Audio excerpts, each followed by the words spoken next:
चलिए खबरों की शुरुआत करते हैं। अनंतनाग के बरगम डोरा के रहने वाले वसीम अहमद बट ने यूपीएससी परीक्षा में शानदार सफलता हासिल की है। वसीम के पिता कृषि विभाग में वित्त अधिकारी के पद पर कार्यरत हैं। वसीम की सफलता से उनके परिवार के साथ पूरे इलाके के लोग काफी खुश हैं। वसीम अहमद बट ने दूसरी बारी में सिविल सेवा परीक्षा में बड़ी सफलता हासिल की है। इस बार उन्होंने 7वीं रैंक हासिल की है।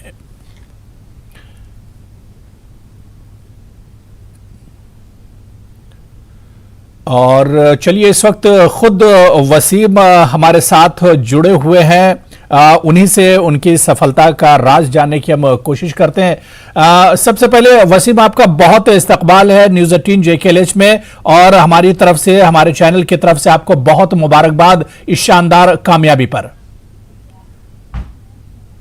वसीम, आप तक मेरी आवाज पहुंच रही है?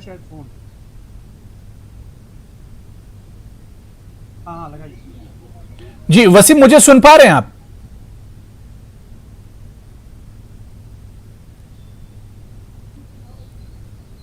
तो खुद वसीम के घर पर इस वक्त हमारे नुमाइंदे मौजूद हैं और वसीम से हम बात करने की कोशिश कर रहे हैं। वसीम की सफलता पर उनका पूरा परिवार बहुत खुश है और इसके अलावा खुद पूरे इलाके में खुशी की एक लहर दौड़ गई है। वसीम की इस कामयाबी के बाद जाहिर सी बात है कि एक नाम रोशन किया है पूरे परिवार का, पूरे इलाके का। उन्होंने इस कामयाबी के बाद ऑल इंडिया 7वीं रैंक वसीम ने यूपीएससी में पाई है। दूसरी बार में ही उन्होंने 7वीं रैंक हासिल की है। तो वसीम अहमद ने जम्मू कश्मीर का नाम रोशन किया है। इस बड़ी कामयाबी के बाद यूपीएससी में वसीम अहमद बट को 7वीं रैंक हासिल हुई है। वसीम की सफलता पर उनके परिवार वाले भी बहुत खुश हैं। वसीम के पिता कृषि विभाग में वित्त अधिकारी के तौर पर काम करते हैं। वसीम अहमद ने जम्मू कश्मीर का नाम रोशन किया है, अपने परिवार का नाम रोशन किया है इस बड़ी कामयाबी के बाद। खुद वसीम से हम जुड़ने की कोशिश कर रहे हैं और इस कामयाबी का राज जानने की कोशिश कर रहे हैं कि किस तरह से, कितना मुश्किल उनका ये सफर था और किस तरह से उन्होंने इस सफर को एक तरह से पार किया है, मुकम्मल किया है और ये कामयाबी हासिल की है। खुद वसीम हमारे साथ कुछ ही पलों में जुड़ेंगे और उनसे हम बात करने की कोशिश करेंगे। आपको बताते चले कि वसीम का ताल्लुक जम्मू कश्मीर के अनंतनाग के बरगम डोरा के इलाके से है और वसीम की ये जो कामयाबी है छोटी मोटी कामयाबी नहीं है। ऑल इंडिया 7वां रैंक वसीम ने हासिल किया है और महज दूसरी बार में ही वसीम ने ये बड़ी कामयाबी हासिल की है और यही वजह है कि उनके घर पर एक जश्न का माहौल है, उनके रिश्तेदारों में एक जश्न का माहौल है और पूरे जम्मू कश्मीर का नाम वसीम ने रोशन किया है। वसीम की सफलता से उनके परिवार के साथ पूरे इलाके के लोग काफी ज्यादा खुश हैं। वसीम अहमद बट ने दूसरी ही बारी में सिविल सेवा परीक्षा में बड़ी सफलता हासिल की है। इस बार उन्होंने 7वीं रैंक हासिल की है यूपीएससी में।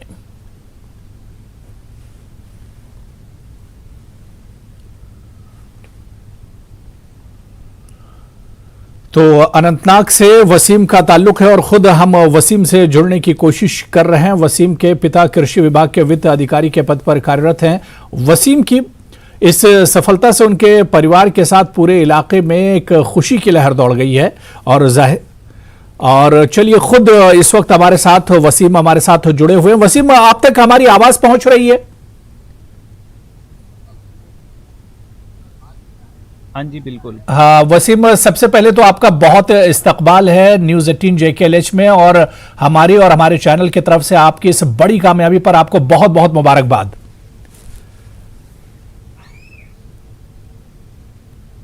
बहुत बहुत शुक्रिया सर। बिल्कुल वसीम, सबसे पहला मेरा सवाल यही कि ये जो सफर था आपका यूपीएससी में कामयाबी का, ये सफर कितना मुश्किल था और इस सफर को किस तरह से आपने हासिल किया है?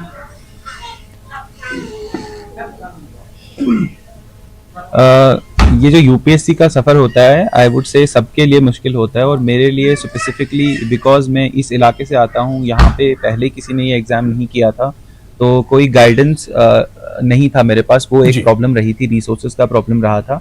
बट लेटर ऑन जब मैं कॉलेज से निकला और मैं दिल्ली गया तो वहाँ पे काफ़ी एक्सपोजर मिला इस एग्ज़ाम के बारे में और सीखने को मिला कि कैसे कर सकते हैं, कैसे प्लान कर सकते हैं। तो वो सारी डिफ़िकल्टीज़ मैंने वैसे स्लोली I overcame them. बिल्कुल वसीम, जिस तरह से बता रहे हैं कि इतनी सहूलियात भी आपके पास नहीं थी और उसके बावजूद आपने ये कामयाबी हासिल की है। आपने सोचा था कि 7वीं रैंक आएगी आपकी, 7वीं रैंक बहुत बड़ी ये कामयाबी है।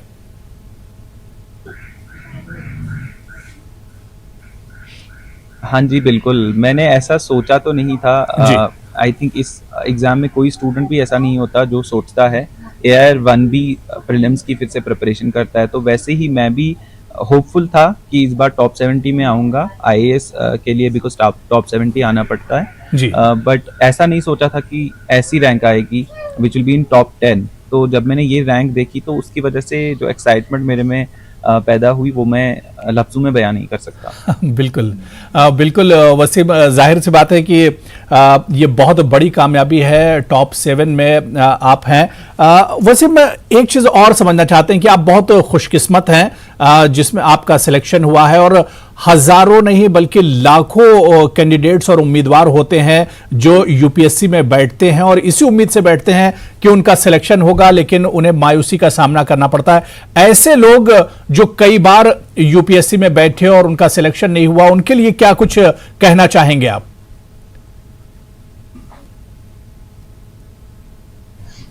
ऐसे स्टूडेंट्स के लिए जिनका सिलेक्शन नहीं होता है, आई वुड से कि हर टाइम जब आप नया अटेम्प्ट दे रहे हो, आप फुल एनर्जी के साथ दो। एक बार फिर से प्रॉपरली आप एनालाइज करो कि आपने कौन से मिस्टेक्स किए थे, कहाँ पे इम्प्रूवमेंट का स्कोप है।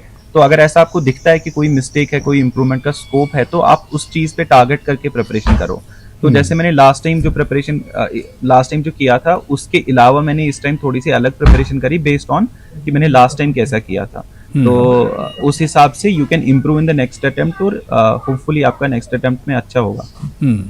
बिल्कुल वसीम, आपकी कामयाबी के बाद एक चीज तो बिल्कुल साफ हो गई है कि आप देश के कहीं भी दूर दराज इलाके में रहते हैं, आउटस्कर्ट्स में रहते हैं, ये तमाम चीजें माने नहीं रखती हैं।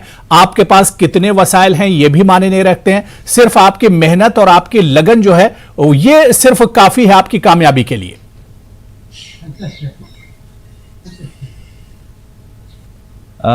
बिल्कुल, देखिए, आई वुड से कि सबसे बड़ी चीज़ जो होती है वो पैशन होता है। अगर आपके अंदर पैशन है तो आप ढूंढ लोगे कि वो रास्ता कौन सा है जिससे मैं एग्जाम कर सकता हूँ, या लाइफ का कोई भी ऐसा चीज़ है जो आपको करना होगा तो वो कर सकता हूँ। तो वो पैशन होना ज़रूरी है, और आई वुड से कि सारे यूथ के लिए this is an important thing to understand कि आप कहीं से भी आते हो, वो अभी दुनिया में मैटर नहीं करता। बिकॉज अगर आपके पास पैशन है तो आप ऑनलाइन जाके रिसोर्सेज ढूंढ सकते हो, या बाकी लोगों से बात करके रिसोर्सेज ढूंढ सकते हो, and I am pretty sure कि आप भी इससे अच्छा करेंगे आगे जाके। बिल्कुल, यानी पैशन होना चाहिए, करने की लगन होनी चाहिए, तो तमाम रास्ते जो हैं वो एक तरह से आसान हो जाते हैं। और उसकी मिसाल खुद वसीम हमारे साथ हैं जो जुड़े हुए हैं। वसीम, इसका सेहरा किसके सर जाता है? आपके वालिदैन भी आपके साथ मौजूद हैं, आपके रिश्तेदार आपके साथ मौजूद हैं, आपके वो टीचर्स जिन्होंने बचपन से लेकर अभी तक आपको गाइड किया, आपको पढ़ाया, इसका सेहरा किसके सर जाता है इस कामयाबी का? देखिए, सबसे पहले तो मेरे पेरेंट्स जो है उन्होंने ऑब्वियसली इस पूरे जर्नी में मेरा साथ दिया है हर किसी तरीके से। जो मैंने मांगा भी नहीं वो उन्होंने खुद ही दे दिया। तो आई वुड से वो सबसे पहले उनका बोलूँगा। मेरे दादू हैं जो हमेशा से ही मुझे हेल्प करते आए हैं इस एग्ज़ाम में, वो मेरे लिए दुआ करते आए हैं। और यहाँ पे जो भी लोग हैं वो मेरे रिलेटिव्स जो यहीं पे रहते हैं हमारे अराउंड ही, मेरे अंकल्स हैं, मेरे आंट्स हैं, और मेरे दोस्त वगैरह हैं यहाँ पे। तो उन सब का एक कलेक्टिवली एक सपोर्ट रहा है इस एग्ज़ाम में, जिसकी बदौलत मतलब मैं आज जहाँ पे हूँ वो उनकी बदौलत ही हूँ। Otherwise it's very difficult individually एक बंदे के लिए ये सब करना। बिल्कुल वसीम, एक सवाल आपसे और जानना चाहूंगा आपके स्टडी को लेकर। जब आप इसकी तैयारी कर रहे थे, प्रिपरेशन कर रहे थे यूपीएससी को लेकर, कितने घंटे, क्योंकि जब भी यूपीएससी और आईएएस की बात होती है तो उसमें कहा जाता है कि आपको 18 घंटे पढ़ना पड़ता है, आपको 16 घंटे पढ़ना पड़ता है, आपको बहुत ज्यादा फोकस करना पड़ता है। तो जो इसकी तैयारी की जाती है, आपने जिस तरह से तैयारी की और आपने ये कामयाबी हासिल की, किस तरह से आपने ये प्रिपरेशन की थी? क्योंकि हमारे दर्शकों के साथ दर्शक ये जानना चाहते हैं कि इतनी बड़ी कामयाबी के पीछे का राज क्या है।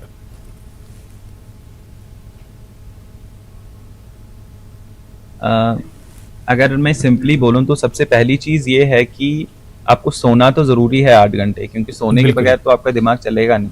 तो 8 घंटे निकाल के आप 16 घंटे रख लीजिए, तो उसमें बाकी चीज़ें भी करेंगे तो एसेंशली आपका 8 घंटे का यू कैन से पढ़ाई होती है। और जब मेंस की बात आती है, जब आप विद इन द एग्जाम होते हो तो तब थोड़ा सा ज़्यादा आप कर सकते हो, 10 घंटे कर सकते हो।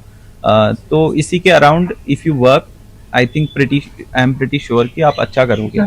और ये लोगों पे भी डिपेंड करता है, कुछ लोग 8 घंटे में कर सकते हैं, कुछ लोग 12 घंटे में कर सकते हैं, तो आपको अपना देखना पड़ेगा। बिल्कुल, यानी कि अपना एक टाइम टेबल और एक शेड्यूल बनाना होता है इसकी तैयारी के लिए और पढ़ाई करने के लिए।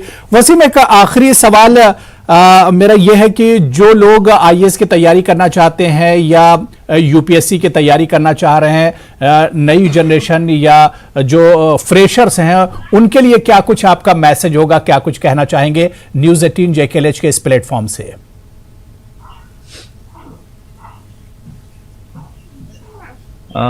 देखिए, फ्रेशर्स के लिए या जो सोच रहे हैं अभी कि उनको एग्जाम करना है, सबसे पहली बात तो मैं ये बोलूंगा कि आपको क्यों करना है, सबसे पहले वो क्लियर होना चाहिए जी। अगर आपको वो क्लियर है तो आपको मोटिवेशन की जरूरत नहीं पड़ेगी रोज रोज उठ के, क्योंकि रोज रोज उठ के आपको पढ़ना पड़ेगा 2 साल के लिए। तो अगर मोटिवेशन आपकी इंटरनल आ रही है कि मेरे को लोगों को मदद करना है, लोगों के लिए काम करना है, तो in the long run it will be helpful for you. तो वो वाई आप क्लियर करिए, लेटर ऑन आप हाउ क्लियर कर सकते हो कि कैसा करना है, वो स्ट्रैटेजाइज कर सकते हैं। टॉपर्स हैं, टॉपर्स के वीडियोस हैं, हम खुद अवेलेबल हैं लोगों की हेल्प करने के लिए।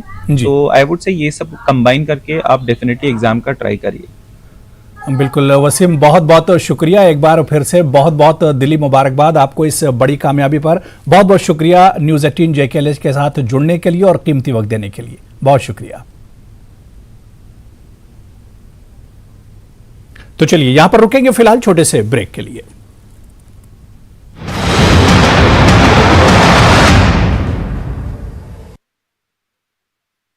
हेडलाइंस प्रेजेंटेड बाय पेट सफा आयुर्वेदिक चूर्ण, पेट सफा तो हर रोग दफा।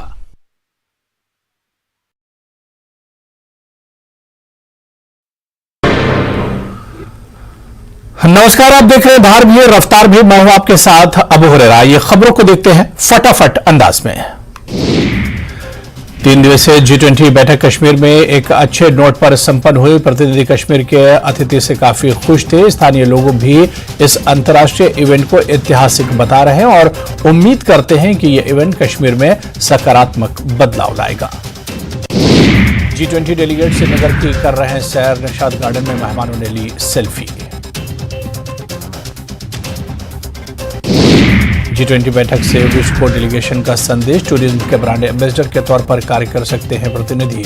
दुनिया भर में कश्मीर के लिए जाएगा एक पॉजिटिव मैसेज।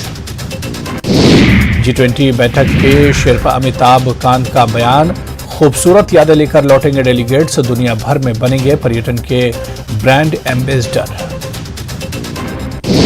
पुंछ में भारी बारिश से बेतार नदी में बाढ़ आ जाने से उसमें एक महिला के बह जाने और उसका शव न मिलने के बाद पुलिस ने पुंछ जिले में विशेषकर मंडी क्षेत्र में अपने वाहन से अनाउंसमेंट शुरू किया है, जिसके द्वारा पुलिस लोगों को नदी नालों से दूर रहने की हिदायत दे रही है।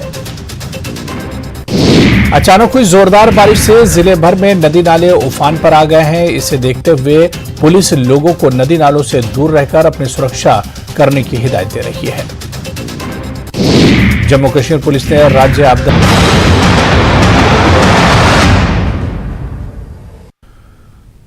G20 बैठक के सफल समापन के बाद विभिन्न देशों के प्रतिनिधियों की वापसी हो गई है। डेलीगेट्स अपने साथ सुनहरी यादें ले गए। इस संबंध में श्रीनगर अंतर्राष्ट्रीय हवाई अड्डे पर सुरक्षा के पर्याप्त इंतजाम किए गए थे। तो जम्मू कश्मीर में कामयाब G20 समिट हुआ और जो चैलेंज था वो कहीं ना कहीं कंप्लीट हुआ और जो मेहमान है वो अब वापस जा चुके हैं बिना किसी रुकावट के। हालांकि इंतजामिया ने पहले ही जो सिक्योरिटी है उसके कड़े इंतजाम किए गए थे और आज क्योंकि कल से जो ये मेहमान थे इनका जाने का सिलसिला वो शुरू हुआ था और आज जो बाकी मेहमान थे वो अब वापस लौटे हैं, क्योंकि इन मेहमानों के अलावा मुल्क से काफ़ी सारे मेहमान आए थे जो कल्चर से वाबस्ता है, फिल्म से वाबस्ता है, क्योंकि बात लगातार हो रही थी यहाँ पर फिल्म टूरिज्म को एक मरतबा फिर से बढ़ावा देने का। और जिस तरह से इस समिट में बात हुई तो अब कहीं ना कहीं लोगों को उम्मीद है एक मरतबा फिर से यहाँ पर बॉलीवुड और हॉलीवुड की फिल्में शूट होगी, और जब वो शूट होगी एक तरफ से फिर से जो फॉरेन टूरिस्ट है वो यहाँ आएंगे, और जब वो टूरिस्ट यहाँ पर आएंगे यहाँ के लोगों का रोजगार भी बढ़ेगा। जहांगीर अजीज के साथ आबिद हुसैन, न्यूज़ 18 श्रीनगर। तो श्रीनगर में G20 का सफल आयोजन बड़ी उपलब्धि है। जम्मू कश्मीर के पूर्व डीजीपी डॉक्टर SP वैद ने न्यूज़ 18 से खास बातचीत में कहा कि बैठक का आयोजन एक स्पष्ट संदेश है कि कश्मीर में स्थिति सामान्य हो रही है। बैठक में शामिल हुए डेलीगेट्स ने खुद परिवर्तन देखा। डॉक्टर SP वैद ने कहा कि ये बैठक पाकिस्तान और चीन के लिए आंखें खोलने वाली होनी चाहिए, जो इस बैठक और कश्मीर की स्थिति के बारे में झूठा प्रचार कर रहे थे। ग्रुप की मीटिंग शांतिपूर्ण माहौल में श्रीनगर में संपन्न हुई। ये मीटिंग इतने अच्छे माहौल में संपन्न होना कितनी बड़ी बात है, इसके लिए हमारे साथ बातचीत करने के लिए मौजूद हैं जम्मू कश्मीर के पूर्व डीजीपी डॉक्टर SP वैद। वैद साहब, आपसे ये जानना चाहेंगे कि कितनी बड़ी बात है कि जो बिल्कुल इंसिडेंट फ्री ये मीटिंग हुई है, जबकि बहुत सारे अप्रीहेंशंस थे। जी बिल्कुल, मैं समझता हूँ एक बहुत बड़ा इवेंट हुआ ये, और जिस तरह से पाकिस्तान के रवैया था, जिस तरह पाकिस्तान के फॉरेन मिनिस्टर भारत में आके SCO मीटिंग में एक ओपन थ्रेट देके गए कि हम मौका आने पर भारत को बताएंगे।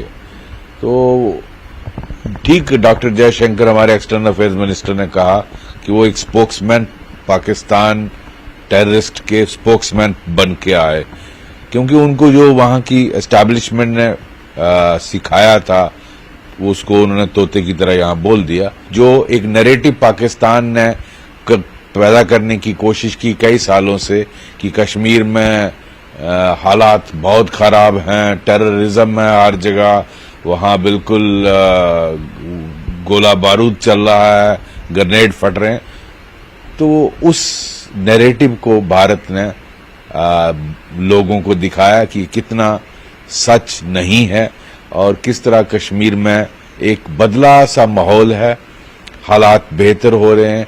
आप इमेजिन कर सकते थे कि फॉरेन डेलीगेट्स आकर वहां की पोलो व्यू मार्केट में शॉपिंग करें, वहां वो मुगल गार्डन्स में घूमें, वॉक करें और देखें किस तरह से स्मार्ट सिटी प्रोजेक्ट में और किस तरह के और डेवलपमेंट के वर्क्स जम्मू कश्मीर में जो honourable prime minister Modi ji की सदारत में गवर्नमेंट कर रही है, जो डेवलपमेंट पुश कर रही है, उससे एकदम नक्शा बदला हुआ है। और मैं पाकिस्तान को भी ये सलाह दूंगा कि वो अपनी लाइन बड़ी करें बजाय दूसरों की लाइन छोटी करने के। पाकिस्तानी लोगों को वहां की एस्टैब्लिशमेंट जो हर चीज डिसाइड करती है, उनको इंश्योर करना चाहिए कि अच्छी एजुकेशन, सच बताया जाए, वो भी साइंटिस्ट और CEOs बने पूरी दुनिया में जिस तरह भारत के नागरिक बनते हैं पढ़ लिख कर, और डेवलपमेंट जिस तरह हमने अपने कश्मीर वाले पोर्शन में इतनी तरक्की की है। वहां एक एयरपोर्ट नहीं है, वहां एक अच्छा हॉस्पिटल नहीं है, हमारे यहाँ 10 मेडिकल कॉलेज है, यहाँ हमारे 2 एम्स बन रहे हैं, IIT, IIM, कितनी बाकी डेवलपमेंट्स है, रेलवे नेटवर्क फैल रहा है, नेशनल हाईवेज, टनल्स। आपके वहां आपने किया क्या अपने लोगों के लिए कि दुनिया में जो बिलावल भुट्टो बकवास किए जा रहे हैं, आप पहले अपने लोगों को ठीक करिए, उनका जिंदगी सुधारिए और उसके बाद बात करिए। दूसरा मैं ये कहना चाहता हूं कि कंट्रीज लाइक चाइना, जिन्होंने कहा कि हम कश्मीर नहीं जाएंगे क्योंकि disputed territory, Kashmir disputed territory आज बिल्कुल भी नहीं है, वो भारत का अटूट अंग है, रहा है और आगे भी रहेगा। अगर कुछ डिस्प्यूटेड है तो जो उन्होंने इलीगली ऑक्सीजन ऑक्युपाई किया है, जो तिब्बत किया है जबरदस्ती कब्जा, जो उन्होंने पाकिस्तान में वो सी पैक स्टार्ट किया है, वो इलीगल है, POK इलीगल है, डिस्प्यूटेड तो वो है, पहले उसका फैसला करें। और ये थे डॉक्टर एसपी वैद्य, जिनका ये साफ कहना है कि जिस तरह से ये मीटिंग पूरे शांति भरे माहौल में संपन्न हुई है, उससे ये साफ संदेश जाता है पाकिस्तान और चाइना को कि वो चाहे कितना ही प्रोपेगेंडा करें, लेकिन कश्मीर के बदलते हुए जो हालात हैं, कश्मीर में अमन की जो फजा लौट रही है, वो उसे झुटला नहीं सकते। और जितने भी डेलीगेट्स इस मीटिंग में शामिल हुए थे वो पीस एम्बेसडर भर के अपने अपने मुल्कों में जाएंगे और कश्मीर के बारे में जो गलत प्रोपेगेंडा फैलाया जा रहा है उसको नाकारा साबित करेंगे, उसको नेगेटिव साबित करेंगे। कैमरामैन आशु के साथ मनोज कौल, न्यूज 18 जम्मू। जम्मू कश्मीर में मौसम ने करवट ली है और बीती रात से बारिश का दौर जारी है। बारिश की वजह से तापमान में गिरावट आई है। आप टीवी स्क्रीन पर 3 तस्वीरें देख रहे हैं जो पुंछ, कुलगाम और श्रीनगर की हैं, जहां बारिश की वजह से जनजीवन पर असर पड़ा है। मौसम विभाग ने अगले 24 घंटों में कई इलाकों में बारिश का अनुमान जताया है। तो ये 3 तस्वीरें 3 अलग अलग जगहों की हैं। जम्मू कश्मीर के अलग अलग हिस्सों में बारिश हो रही है और मौसम में अचानक एक बदलाव आया है, जिसकी वजह से जो तापमान है उसमें भी गिरावट दर्ज की गई है। तो जम्मू कश्मीर के कई इलाकों में पिछले 18 घंटों से बारिश का दौर है। यहां बेतार नदी में बह जाने से एक महिला की मौत हो गई। कई घंटों की खोज के बाद प्रशासन महिला का शव बरामद कर सका। अनंतनाग और कुलगाम में प्रशासन ने लोगों से गैर जरूरी यात्रा न करने की अपील की है।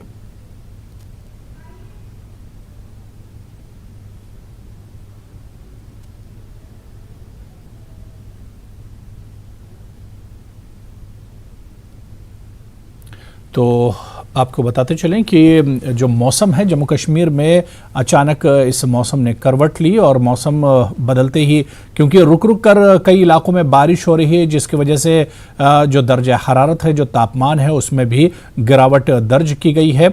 जहां पर हल्का सा गर्म मौसम था, अब वहीं पर ठंड महसूस की जाने लगी है और लोगों से भी यही अपील की जा रही है कि नदी नालों के आसपास न जाएं, क्योंकि पहाड़ी इलाका और यहाँ पर अचानक पानी आ जाता है, जिसकी वजह से कोई बड़ा हादसा पेश आ सकता है। जिस तरह से बेतार नदी में एक महिला बह गई और उसकी लाश को कई घंटों के बाद निकाला जा सका है। और कठुआ जम्मू पठानकोट नेशनल हाईवे पर हादसा पेश आया है। लखनपुर में ट्रेलर से स्लीपर बस टकराई है। जम्मू से दिल्ली जा रही थी बस। हादसे में 9 मुसाफिर घायल हुए हैं। घायलों को जीएमसी कठुआ में भर्ती कराया गया है। ड्राइवर पर तेज गति से बस चलाने का इल्जाम है। तो इस वक्त बड़ी खबर आ रही है, तस्वीरें भी हम आपको दिखाएंगे। जम्मू पठानकोट नेशनल हाईवे पर यह हादसा पेश आया है। लखनपुर में ट्रेलर से स्लीपर बस टकराई है। जम्मू से दिल्ली ये बस जा रही थी और अब तस्वीरें भी आप देख सकते हैं। जम्मू से दिल्ली ये बस जा रही थी। हादसे में 9 जो मुसाफिर हैं वो जख्मी हुए हैं। जख्मियों को जीएमसी कठुआ में भर्ती कराया गया है। कहा जा रहा है कि ड्राइवर तेज गति से बस चला रहा था, जिसकी वजह से ये बड़ा हादसा पेश आया है। तो जम्मू पठानकोट नेशनल हाईवे पर यह हादसा पेश आया है। कठुआ में लखनपुर में ट्रेलर से स्लीपर बस टकरा गई है। ये बस जम्मू से दिल्ली जा रही थी। कई मुसाफिर इस बस में मौजूद थे। इन मुसाफिरों में इस हादसे में 9 मुसाफिर घायल हुए हैं। घायलों को जीएमसी कठुआ में भर्ती कराया गया है। ड्राइवर पर तेज गति से बस चलाने का इल्जाम है।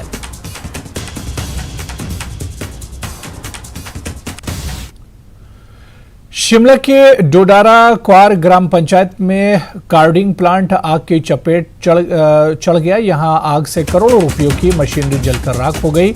यह हादसा सुबह करीब 9:30 बजे पेश आया, जब कमरों पर रखी ऊन से बने वस्त्र, मशीनें और अन्य सामान आग की चपेट में आ गए। आगजनी से 1.5 से 2 करोड़ रुपए के नुकसान का अनुमान लगाया जा रहा है। ये कार्डिंग प्लांट एक भवन के 4 कमरे और एक हॉल बना हुआ था। आग की वजह बिजली का शॉर्ट सर्किट बताया जाता है।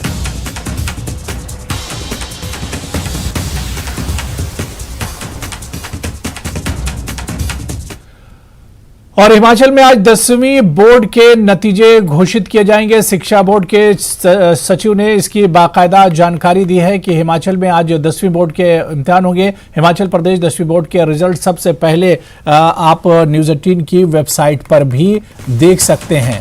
तो हिमाचल में आज 10वीं बोर्ड का रिजल्ट आने वाला है और बच्चों में जो स्टूडेंट्स हैं उनमें एक बेचैनी। ठीक 2:30 बजे ये नतीजे घोषित किए जाएंगे और आपको बताते चलें कि शिक्षा बोर्ड इन नतीजों को घोषित करेगा। तो आज हिमाचल 10वीं बोर्ड के नतीजे आएंगे। शिक्षा बोर्ड सचिव मेजर विशाल शर्मा ने बाकायदा बयान दिया है कि 2:30 बजे रिजल्ट आएंगे। करीब 90,000 छात्रों के भविष्य का फैसला होना है। 10वीं के रिजल्ट आएंगे। news18hp.com पर नतीजे सबसे पहले देखे जा सकते हैं। तो चलिए इस बुलेटिन में भी फिलहाल इतना ही। नमस्कार।